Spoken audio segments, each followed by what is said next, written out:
আসসালামু আলাইকুম everyone, welcome back to my new blog video. I hope আপনারা সবাই ভালো আছেন এবং সুস্থ আছেন। ইতিমধ্যে আমার কুর্তির শুটগুলো আপনারা দেখে ফেলেছেন।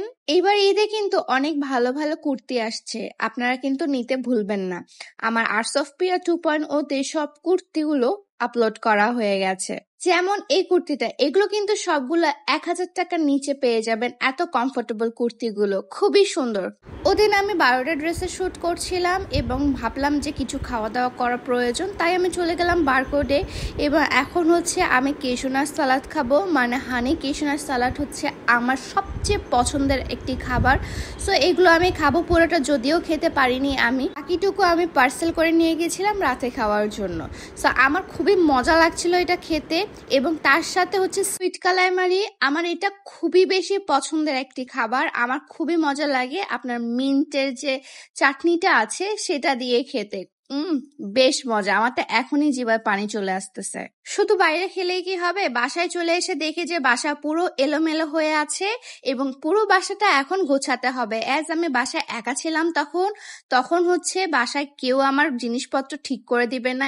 এখানে আমার পিয়ারের সব জিনিসগুলো পড়ে আছে এবং এই যে আমিও একটা পিয়ারের ড্রেসেরই শুট করে এসেছিলাম। তারপর আমার মেকআপ যেভাবে আমি রেখে গিয়েছিলাম এলোমেলো ভাবে, সেভাবে মেকআপগুলো ছড়িয়ে ছড়িয়ে আছে। সো এখন এটা গুছানোর পালা। তো আমি ড্রেসটা ফার্স্টে চেঞ্জ করে নিলাম। তারপর হচ্ছে এখন যে বেডশিটটা আছে যেটা আমি ঢাকা নেই, সেটা হচ্ছে আমি একটু গুছিয়ে রেখে দিচ্ছি। তারপর আমি ঝাড়ু দিয়ে নিচ্ছি। আমি ঘুম থেকে ওঠার পর একদমই বিছানা ঝাড়ু দেইনি। তারপর এই যে আমার মেকআপ, তারপর আমার স্কিন কেয়ার সবগুলো আমি গুছিয়ে রাখছিলাম।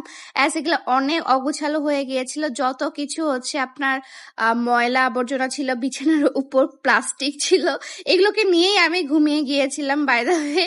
সো এগুলো যতগুলো ছিল সবগুলো হচ্ছে আমি গুছাচ্ছিলাম এবং ঝাড়ু দিচ্ছিলাম, কারণ এগুলো ঝাড়ু না দিলে আমি ঘুমাতে পারবো না।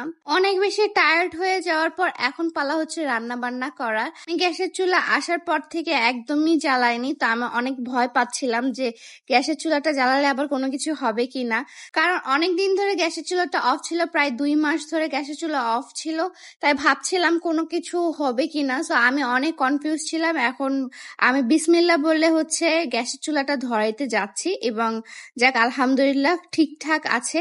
সো আমি এটা টেস্ট করার পর যখন জ্বলছে আমি অনেকটা রিলিফ পেয়েছি যে যাক গ্যাসের চুলাটা জ্বলে গেছে আর কি। আমি এখানে ডিম সিদ্ধ করতে দিয়েছিলাম, আমি ডিম আলু ডাল করব। শিকড়ে পানি দিয়ে ডিম এবং আলু একসাথে বসিয়ে দিয়েছি। আমি নিজেও ভাবছি যে আমার কি পানি ঠিক হয়েছে কিনা, কারণ আমি ডিম এবং আলু একসাথে কখনোই সিদ্ধ করি নাই। এখন চলুন রান্নাঘরটা একটু ঝাড় দেওয়া যাক। রান্নাঘরটা ঝাড় দিতে দিতে আমি হাঁপসে গেছি, কারণ রান্নাঘরটা প্রচন্ড পরিমাণে ধুলা হয়েছিল। আমি জাস্ট এতটুকু ক্লিপ নিয়েছি আপনাদের জন্য, আমি কিন্তু পুরো বাসাটাই ঝাড়ু দিয়েছি টু বি অনেস্ট।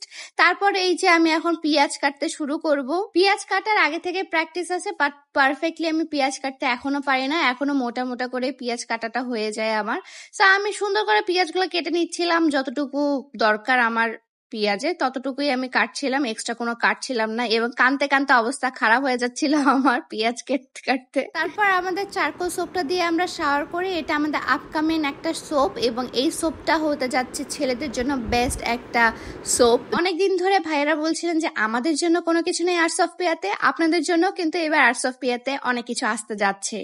তারপর এই যে আমি ভাতের মার পাশায় নেই, ভাতের মার আমি আগে থেকেই পাশাতে পারি, এটা আমার কখনোই প্রবলেম হয় না। বাট ভাতের মার অনেক দিন পর পাশালাম, কারণ হচ্ছে এটা আমার প্র্যাকটিসে নাই। এটা নিশাপু করতো যখন বাসায় থাকতো, আমি যখন একাও বাসা ছিলাম তখন আমি বাড়ির থেকে ভাত কিনে খেতাম। আমি বাসাতেও হচ্ছে ভাতের মার পাশাইছি অনেকবার। সো এটা আমার প্র্যাকটিস আছে, এটাতে আমার কোনো কিছুই মনে হয় নাই। তো এখানে বসে আমি গরম গরম ভাত আলুর ডাল, উফ এত মজা লাগছিল। দুইটা কম্বিনেশন আমার ফেভারিট কম্বিনেশন। এবং নেটফ্লিক্সে এখানে আমি কিছু সিরিজ দেখবো এখন এবং আমি আমার লাইফটা এনজয় করবো। আপনারা ডিটেলস ব্লগ দেখতে চাইলে আরো ভালো মতো তাহলে আমার ইউটিউব চ্যানেলে যাবেন, সেখানে ডিটেলস ব্লগটা আপলোড করে দেওয়া আছে। Till then tata, bye by.